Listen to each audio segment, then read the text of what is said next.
Nobody believed me, so I believed myself. Nobody believed me.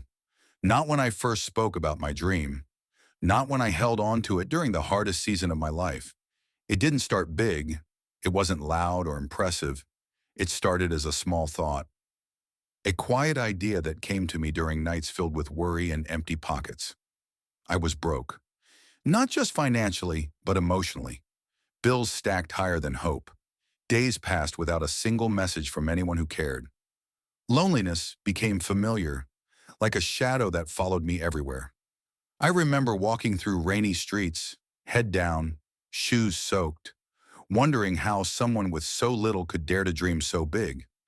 Every step felt heavy. Every breath felt like effort.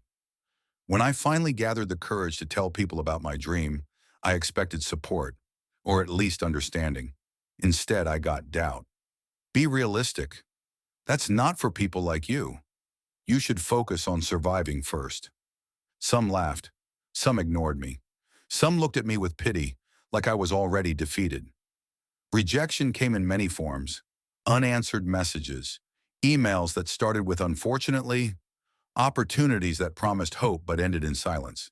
Each rejection felt personal, like proof that they were right and I was wrong, like maybe my dream was too big for someone from my background. There were days I questioned myself, days I stared at the wall asking, "Who do you think you are? Why are you still trying?"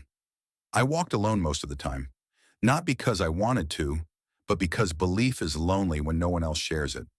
Still, something inside me refused to die. I realized something important. If I waited for people to believe in me, I would wait forever, so I made a decision. If nobody believed me, I would believe myself. That belief became my fuel. I showed up when no one was watching. I worked when no one cared. I learned in silence. I failed quietly. And every time I fell, I reminded myself why I started. Progress was slow, painfully slow. Some days it felt like nothing was changing, but belief kept whispering, "Keep going." I walked through doubt, through fear, through loneliness, and I kept moving, even when the road was empty. Then slowly things began to shift. Small wins appeared. Confidence replaced fear. The same people who doubted me started asking questions. What changed? How did you do it? What changed was simple.